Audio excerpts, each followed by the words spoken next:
Hello everyone, it's half time and we are live. Mr. Chris Pajak joins me, Paul Machin, in the studio for what has been, ultimately, Chris, a very pleasant afternoon football. It's been lovely, Paul. Hasn't it just? Isn't it? Without being, look, we had some, one or two little hairy moments and it did look like the players had no concept of where the other players were playing for about 15, 20 minutes or so. But, the first goal settles us down and the second one just massive sigh of relief just because the whole team now just seems to be totally enjoying the footy. Oh man, the second goal, I mean, that counter-attack is absolutely superb. Mo Salah driving with the ball, plays on Coutinho. I'm not sure that's the order in which all things are meant to be. Like Bobby Firmino cropping up the back stick is brilliant. Class, mate. Listen, the ball by Coutinho, first of all, I mean, that ball's absolutely superb. And it's a good finish by Firmino, in fairness. It's a difficult finish. Yeah, it was at a canter, really, wasn't it, that half? Like, and Brighton just didn't know what hit them when we started to play football. Yeah. Because they couldn't get the ball back. It looked very much like we were going to see a third, more than we were going to likely to see a goal come back from them in the final 5 minutes of that half. We were just wave after wave of pressure at one point, and they were hacking things clear, and it was dropping to us again. Pardon me, what Liverpool need to do very much now, and we've said this a couple of times lately, is it would be of massive benefit to us if we can just pick up where we left off in the second. Absolutely. I mean, if I was Phil Coutinho, I'd probably turn his soundtrack off because I think he's doing Kylie Minogue spinning around.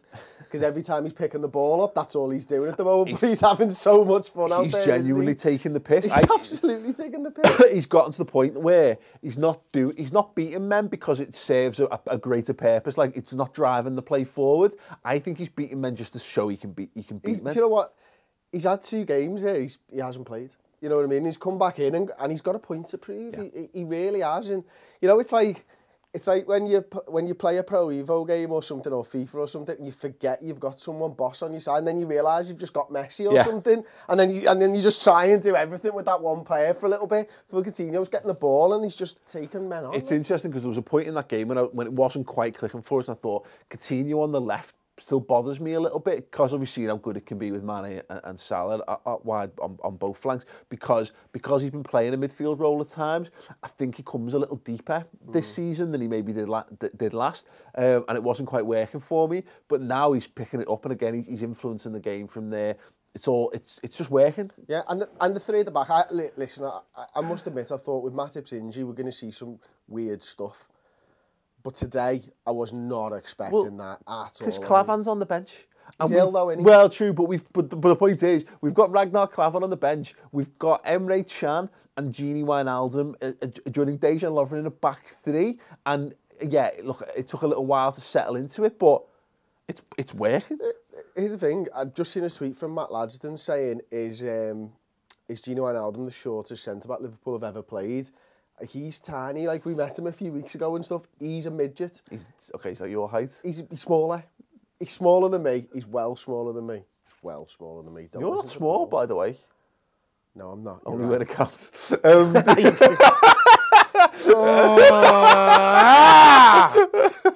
No, even that's only a half truth.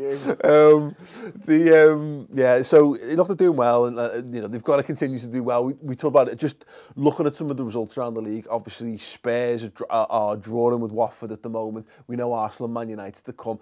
For what it's worth, the league table as it stands, as is in 4th, but Arsenal will have that game in hand to play this evening. We would be pulling away from Spurs. Also, look, it's half a game. No, true. But this is the importance of this, is what I'm driving at, is that we're into this period now, we've talked about it for ages, no point of going, oh, well, we'll pick up points next week.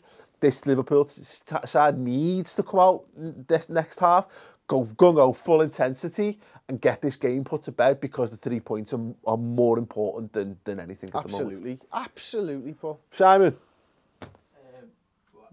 Yeah, go for it. You looked like you were ready to dive into the conversation.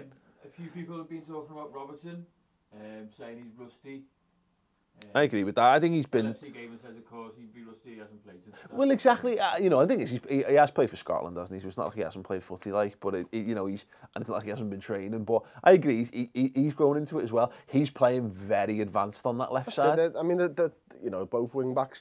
Alexander-Arnold's hit the byline a couple of times as well.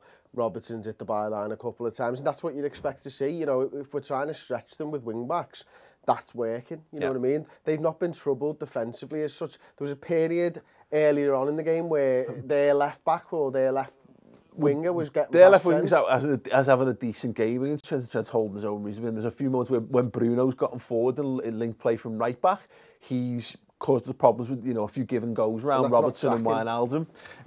But, you know, so far, so good from everyone. Let us know your thoughts, actually, just because there's some debate in various as to what formation we're actually playing. And you were saying, I think by now it's a 3-4-3. I think it's a 3-4-3. I think, you know, you got the 3 centre-halves, you got the 2 wing-backs, you got Milner and Hendo in the centre, and then Coutinho, Firmino, Salah up top. But TLS has got it down as a 3-5-1-1 with Salah behind Firmino.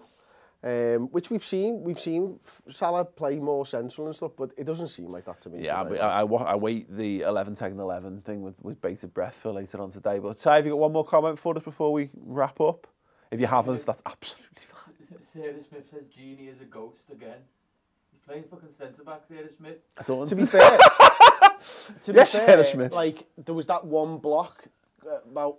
Well, we'd have been a goal. We'd have been a goal down if it wasn't for Genie Wijnaldum. Brilliant block. Like, yeah, I think it's funny because looking at the back three and as that ball came across, Chan's position was perfect. Lovren kind of misses the ball and was probably out of position, and Genie comes across and gets it. So the one centre half was out of position, and the 2 midfielders were in spot on position. Again, we qualified this a bit last season. We were talking about Lucas in defence. For a winger who's been converted into a box-to-box midfielder who is now playing left side of a back three and is also right-footed, I think Genie Wijnaldum's having a decent game so far. And so if he continues to play as he has, then he'll have had a good game. So yeah, that's that. Leave us your thoughts on how the players' performance so far in the comments. Player of the half as well. Below. Ooh, that's a great. Phil Coutinho, 2 assists. 2 assists. And looks genuinely world class. On top of that, any other? Chan. I think Chan's been really good. Great header as well. Yeah, absolutely. Player of the half in the comments below. Drop a like on the video if you would be so kind. If you think Liverpool can turn a half-time lead into a full-time win, give this video a thumbs up. And check back at the end of the game. We'll be live with your reactions to the match. Thank you very much. Enjoy the second half. Ta-ra.